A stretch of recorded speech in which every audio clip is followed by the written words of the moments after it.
The Southern Nevada Water Authority is taking care of what's in your glass. Sourced from the Rocky Mountains, your mineral-rich tap water is tested more than 300,000 times a year. It meets or surpasses the highest quality standards. It even meets more stringent requirements than bottled water. Cheers to that, Southern Nevada. Learn more about your tap water at snwa.com.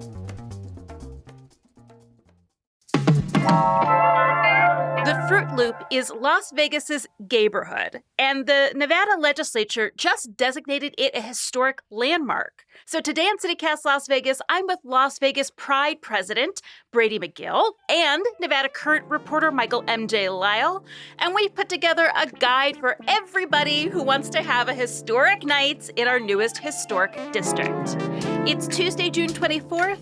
I'm Sarah Lohman, and here's what Las Vegas is talking about.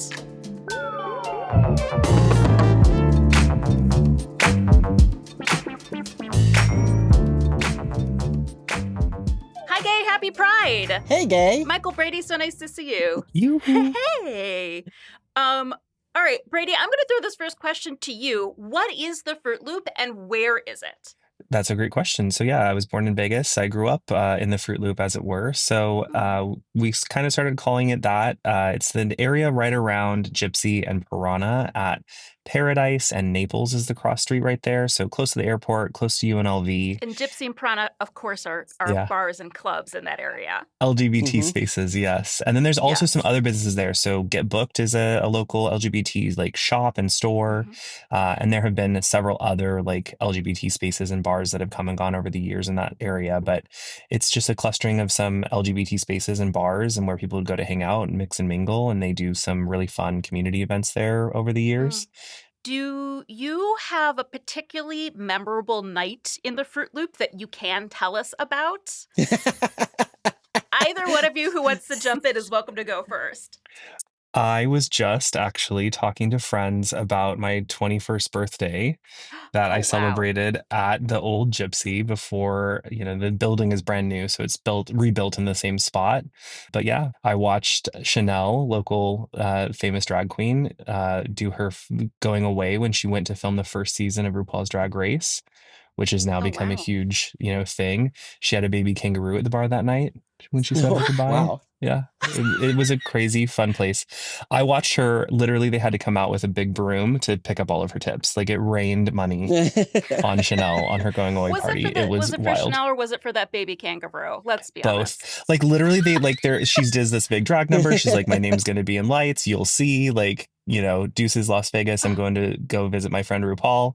She's the first girl to go on camera on RuPaul. And then, in the bar that night, they're cleaning up her tips. And then for some random reason, there's a baby kangaroo hopping around. I'm like, why wouldn't there be a baby kangaroo? Right. Like it's just always been a fun, crazy. Yeah. Like that's the LGBT space. That's the Fruit Loop. That's what we know and love. It's wild and crazy in Vegas and fun. I envy you because I've been trying to remember the first time I went into Piranha, and I cannot for the life of me figure that out because I didn't come out until a little bit later. And so I missed part of my 20s as an out and proud person. And because of that, I didn't go to LGBTQ spaces just because I was afraid to be outed.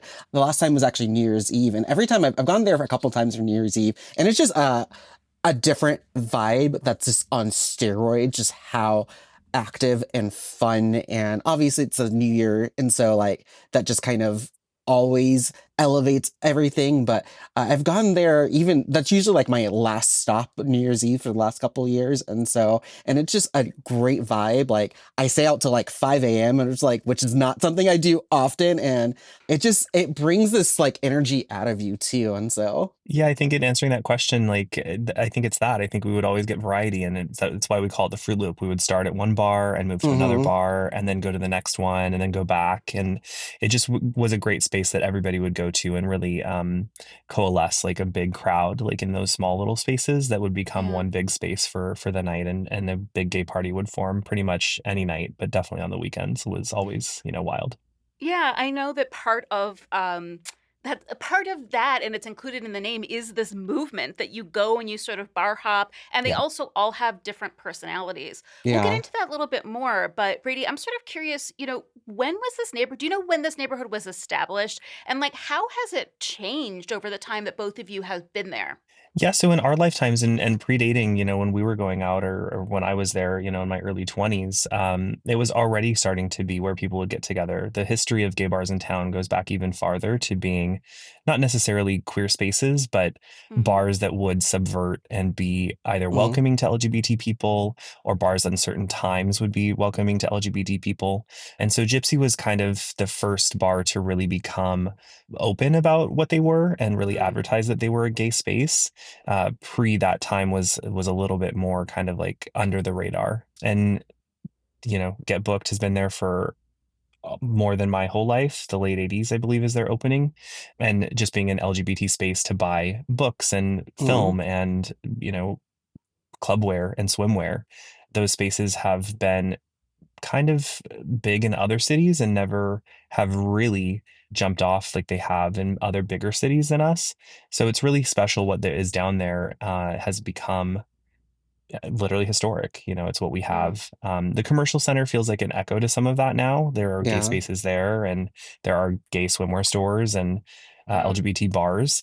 But really, the Fruit Loop has always been, and kind of seems like it may always be, a space where LGBT people will congregate and businesses will thrive. It's nice to have something that is also stable and constant as so many bars come and go. Like we've seen Right. some great spaces already close too early, Close, some yeah.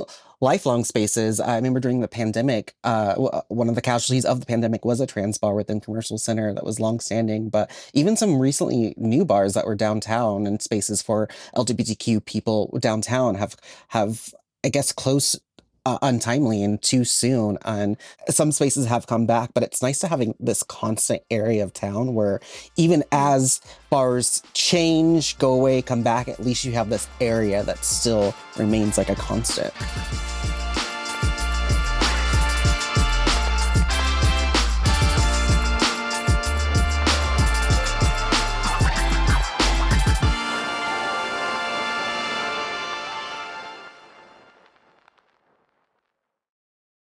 Ryan Reynolds here from Mint Mobile. With the price of just about everything going up, we thought we'd bring our prices down. So to help us, we brought in a reverse auctioneer, which is apparently a thing. Mint Mobile Unlimited Premium Wireless. How to get 30, 30, bit to get 30, bit to get 20, 20, 20, bit to get 20, 20, bit to get 15, 15, 15, 15, just $15 a month? Sold! Give it a try at mintmobile.com/switch. Upfront payment of $45 for 3-month plan, equivalent to $15 per month required. New customer offer for first 3 months only. Speed slow after 35 gigabytes if network's busy. Taxes and fees extra. See mintmobile.com. This episode is brought to you by Temptations Cat Treats. Your cat will come running for the perfectly irresistible Temptations Creamy Puree and Temptations Lickable Spoon Cat Treats. The best time to feed lickable cat treats to your cat is anytime. Feed by hand for a playful moment, in a bowl for a creamy treat, or as a topper to make mealtime fun. Visit temptationstreats.com to learn more. So let's get a little bit into the personalities of each of these bars, because I know that you kind of go to each space looking for and maybe expecting something different. So we've touched on I like that you both laughed at that. I hope whatever it is in your head you will actually say on mic, but Yeah. maybe it'll be a behind the scenes conversation. So you've talked a little bit about the historical significance of Gypsy, but like, what is it like when you go there? What is the personality of that bar? Yeah, so Gypsy and Piranha and 8.5 are kind of the three bars that are now in the place that are set on the bones of former bars that were in those spaces too. Gypsy has the same name and has always kind of been a, a mixed use space. Right now they Mm. do brunches there in the day. At one point they were going to conceptualize it having a pool as part of the Oh, layout that doesn't exist currently. But yeah, brunch, a drag show, nightlife. There is gaming in that bar now. oh, They have a sushi bar in the back. oh. Like it is a very mixed use space, and it is very geared around entertainment and putting on a show and Mhm. having a celebration. So, it's not just a dive bar, just huddled around a countertop to get a drink. It's really geared around entertainment. Just across the street is Piranha that's a nightclub, 2 stories, VIP status, different vibes. So you can really get several different senses of different entertainment flavors, different vibes by walking just a few feet away from one another. And then there's quads. They used to be Buffalo too. Yeah, so quads that used to be Buffalo. So Buffalo was very much in that dive bar lane. So a dark, imagine a dark, dingy, kind of like fun biker vibe. They're pool tables, and that kind of lives on in quads. So quads is a syndicate based out of Palm Springs. So it's a clean video bar is kind of their overlay. They play music videos, and there is still pool. They have great drink specials, and it's somewhere to go and catch a different vibe. Again, just right across the street, feet away, you can walk over and get a whole nother kind of vibe and have a fun, busy bar on a weekend to go and check out. One of the things I actually really enjoy about Piranha too is like the vibe within it changes between room to room to room. So it's not like a traditional club where it's just like, we're all dancing the same song out in the open. Like there's actually different segmented rooms that have different types of music going on. And so I like, depending what your vibe is for that night, or if the vibe changes throughout the night, you can like transition to different types of rooms within Piranha. And so it gives it a very different, it's almost like hitting 3 different experiences within like one night or one club. So. Okay, MJ, I'm wondering if we can play a short game. And it's going to be a fill in the blank. And it's going to be when I'm looking for... This is a dangerous game. This is a dangerous game. If I'm looking for a blank, I go to blank. The first blank is one of these 3 spaces. So, okay, Michael, go ahead. Brady, you can jump in and help Michael out too if you want. If you want to see a drag queen jump from the 2nd floor balcony railing and into the splits on the first floor, you should pull it up on YouTube. It's amazing. I'm going to guess that was Gypsy. It's in Piranha. So yeah. Yeah. So Gypsy's a double height like building, but it's just on the ground floor. But yeah, in the back at Piranha, they put on really high production value drag shows early in the evening, late into the night. You can see famous people. I think Mariah Carey's been there recently. I think Janet Jackson has visited the bar. I think Britney Spears back in the day came through. It's always going to be a fun, great time. You two are very professional, but I hope that producer Layla Muhammad keeps in all the giggling because clearly there's other answers in your mind. It's fun. You know what? Here we go. There also used to be a bathhouse in that neighborhood that has not come up yet. Club Kuma. It was next to a vegan restaurant, naturally. But it was also all gender inclusive. And it closed recently. So are there other spaces in that area that are making up for that closure? Or, is this a real loss for Las Vegas to have, I guess I should say bathhouse is a code word for it's basically a gay sex club with water involved, but it's a sex club. Yeah, so there are spaces that are like famously really geared towards that type of audience and serving that type of business model, right? Being either a gym or a spa. Bathhouse is the really, kind of like well-known word for that too. And yeah, like it is really interesting to look at the story of some of the things that have come and gone from that space, and some of the things that our community continues to wonder what the future holds for us. And ultimately the story of Kuma comes down to that sanitation or that limitation that the greater society puts on our community of what is allowed and what should be and what should not be. And it's unfortunate that Kuma, ultimately didn't end up making the business case for it due to, in their, report of it, lack of support from licensing, right? They weren't able to really achieve a lot of the things that they would like to have as a business model because they were not allowed to by the county and licensing. And that struggle, happens with other businesses too.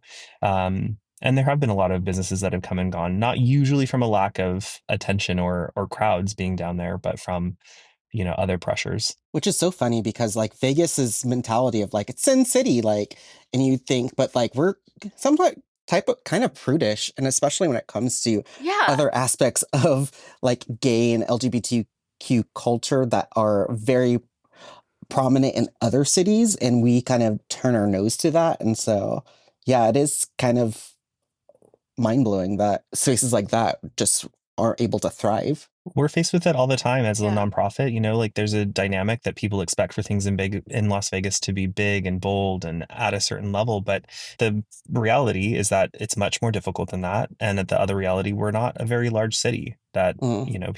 people treat us like Mhm. we should be at that level. And it is challenging here to eke it out for any business at all, but especially marginalized businesses and in a niche market and in a niche audience, not everything can thrive.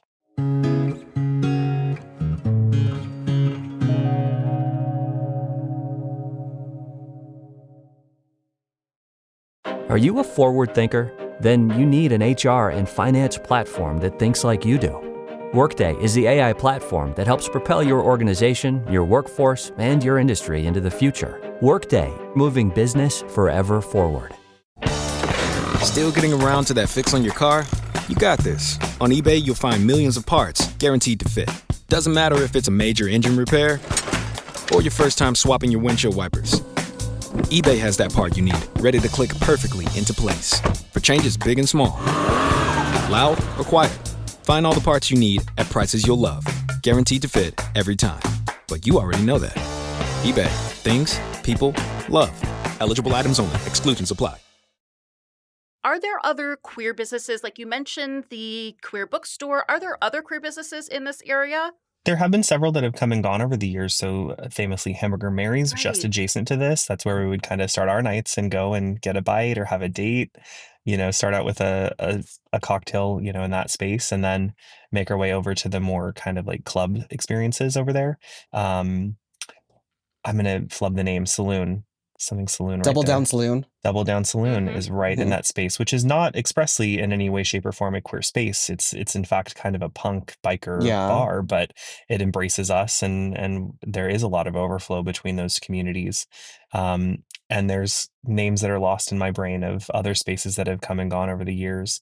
Uh, I believe it was Crave was the owner of a small spot that tried to do a lounge that had some Mm. food in the corner over there. Um, yeah, there's a bunch of things that have come and gone over the years. So it sounds like at the moment there's more places that have come and gone than are there. Do you think this Yeah. official historical district designation will encourage other businesses to move into the Fruit Loop? It's a really good question, and it's what I kind of had a lot of the feedback for our legislators that did end up voting for this. And I'm just to be very clear, like I'm very excited and glad that this has happened. I think our community is very hungry for what in other cities or bigger cities we would call a Yeah. gayborhood. So in Chicago, a boys' town.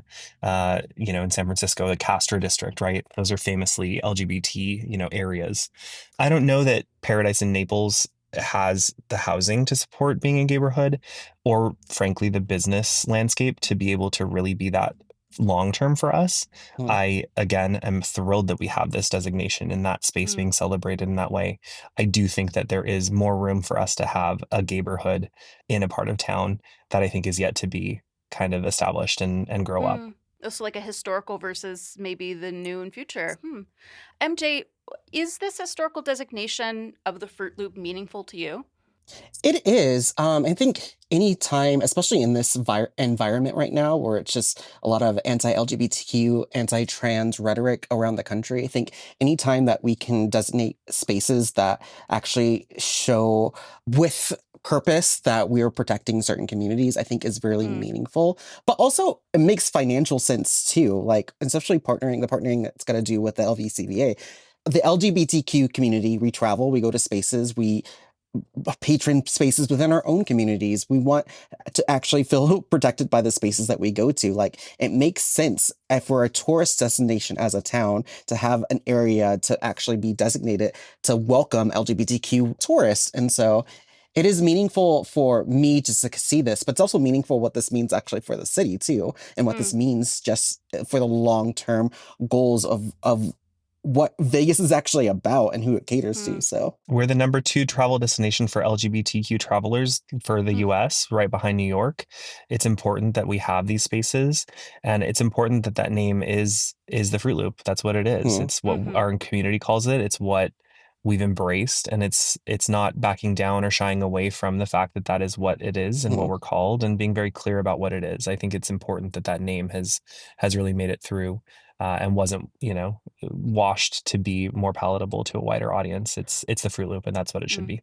And I do want to kind of point out that if you go to thriving LGBTQ spaces in other cities, like the business that they get is so bonkers. And so like, I feel that's an important part to consider. Like, there's not a lot of investment in some of these spaces here, but we're missing out because when you go to other cities that do invest in that, you get bank return in your investment. And so it is worthwhile investing in these spaces because the queer community is gonna come. They're gonna bring tourists. They're gonna help that area thrive, and it's gonna bring in a lot of dollars. So definitely worth the investment. Are there some other queer spaces in Las Vegas outside of the Fruit Loop that you'd like to call out? I want to give a shout out to Cheap Shots down on Fremont Street, which I saw an amazing Drag Kings show at. And that can be, depending on the show, they host some really amazing queer performers and spaces. What are some of your other favorite spaces? The Bent Inn just reopens. I know it was around for a little bit, went away, and then just reopened recently. That's also downtown, and I had a blast there. And I've seen some of the events that they were putting on, and I definitely hope to come back. They actually did a yoga event on Sunday that I wasn't able to check out, but just kind of like around. There's so many different events there, and they have a pool, and it looks like it's going to be a great spot. Is it weird that I'm going to shout out a bookstore because the Writer's Block is queer owned? So don't forget that. And I love the Writer's Block. I know you do. I do too. All right, Brady, what about you? Yeah, we're so blessed with a lot of spaces in town that are welcoming to LGBT things. You shouted out Corner Bar Management on East Fremont. They've got a bunch of spaces that we do events in partnership with. Obviously, the center is downtown as well. A great place to go and get, check out and to engage with for some content.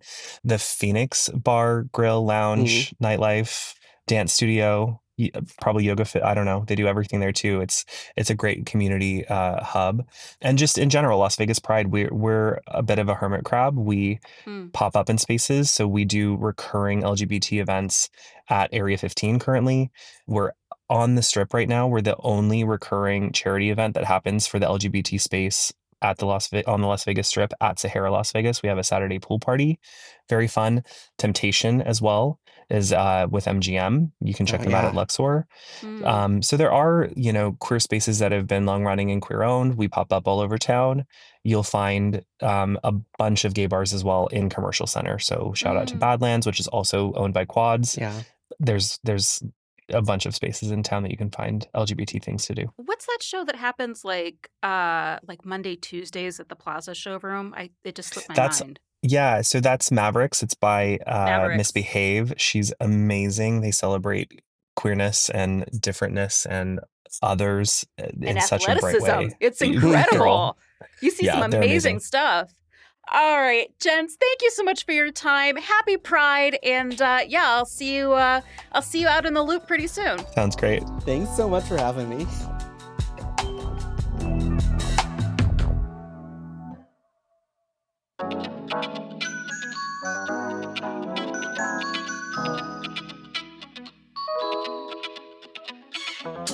And that's all for today here in CityCast Las Vegas. Hey, happy Pride! The month's almost over, but don't worry. Here in Vegas, we get to do it all again in October. And while you're at it, if you enjoyed our show, why not tell a friend, rate our show, leave us a review, and subscribe to our morning newsletter. We'll be back tomorrow morning with more news from around the city. Take care.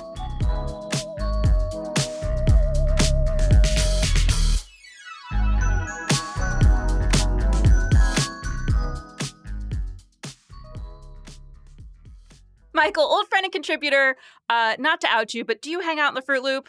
How dare you? Yes. That was one time. It's one of the only places in Las Vegas that I haven't bumped into you at. So I know, which is crazy. We have to change that.